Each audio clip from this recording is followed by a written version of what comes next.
Hey everybody, today we are reading a speech by President John F. Kennedy. Usually I have this ready, but I wasn't thinking about it. All right, let's see here. We are reading okay, not the whole speech, so just an excerpt from him. Turn on this light here, it's easier for me to see. Okay. Okay, so this speech happened on September 12th, 1962 in Houston, Texas. William Bradford, speaking in 1630 of the founding of the Plymouth Bay Colony, said, okay, so when the Plymouth Bay Colony was founded, William Bradford was talking on that particular day in 1630. And what did he say? He said that all great and honorable actions are accompanied with great difficulties, and both must be enterprised and overcome with answerable courage. So what he's saying here is all those good things, those honorable actions that make people, heroes, they don't come without, difficulty. Spider-Man, with great responsibility comes, with great power comes great responsibility. Yeah, sorry. So what we're saying here is honorable actions, those great actions that might make you look like a hero, they are also coming with great difficulties. You don't get to pick and choose one or the other. They come as a duo. And so you must answer them, or you must respond with courage to both those honorable actions and that great difficulty. So that was something that William Bradford said in 1630 during the founding of the Plymouth Bay Colony. Okay, moving on. Second paragraph here. I am right here.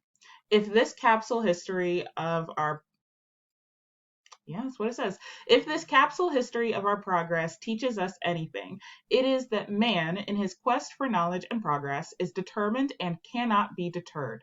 The exploration of space will go ahead, whether we join in it or not, and it is one of the great adventures of all time, and no nation which expects to be the leader of other nations can expect to stay behind in the race for space. So at this time, well, you guys have already read the before you read, so you know what's going on. Never mind. Okay, moving on. Those who came before us made certain that this country rode the first waves of the industrial revolutions, the first waves of modern invention, and the first wave of nuclear power. And this generation does not intend to founder in the backwash. Is that the right word? Oh, to fail. Okay. So, okay. I was just expecting him to say flounder in the backwash, but okay, if founder means to fail, then sure. And this generation does not intend to fail in the backwash of the coming age of space. So what he's saying here is like the generations before, they did these great things and these great things and these great things. How are we, this generation, supposed to let them down and not also reach for greatness? We're going to continue to reach for greatness too, because that's the legacy that's been set up for us, is basically what he's saying.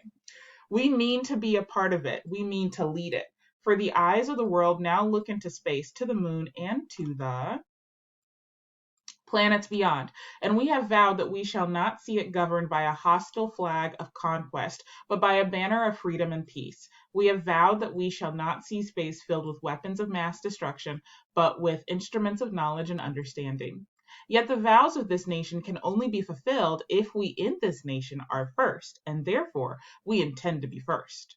In short, our leadership in science and in industry, our hopes for peace and security, our obligations to ourselves as well as others, all require us to make this effort to solve these mysteries, to solve them for the good of all men, and to become the world's leading spacefaring nation. So what he's saying here is like, we want to do all these things when it comes to space, but we can't do these great things if we're not the first person to get here. So we got to work our butts off to be the first person, because the first person gets to make the rules. I need to blow this candle out. Hold on. That's quite enough of that. I just looked over and I was like, yeah, we're done. And then, okay, so we got it. Moving on. We set sail on this new sea because there is no, never mind, that's not the words on the screen here. We set sail on this new sea because there is new knowledge to be gained and new rights to be won, and they must be won and used for the progress of all people. For space science, like nuclear science and all technology, has no conscience of its own. Whether it will become a force for good or ill depends on man.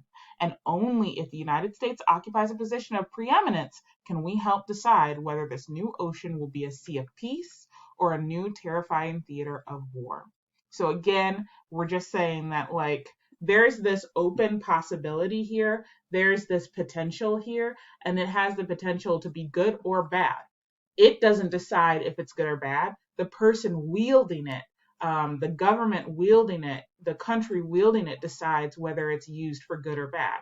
We can't, tip the scales in the positive end if we're not a part of that conversation. And in order to be a part of that conversation, we need to be the first ones there. Then, if we're the first ones there, we can be part of the conversation to make sure that this opportunity is used for good. Now, where was I? Here we are, right here. I do not say that we should or will go unprotected against the hostile misuse of space, any more than we go unprotected against the hostile use of land or sea.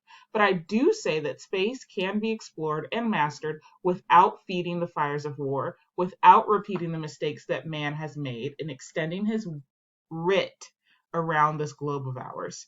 I was like, okay, let me just go ahead and zoom in. Oh, snap. That's not what I want. I want to zoom in because apparently Miss Holloway is an old lady and cannot see.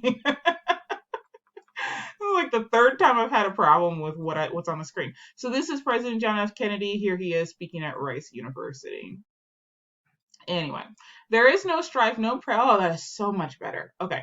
There is no strife, no prejudice, no national conflict in outer space as yet. Its hazards are hostile to us all. Its conquest deserves the best of all mankind, and its opportunity for peaceful cooperation may never come again. But why? Some say the moon.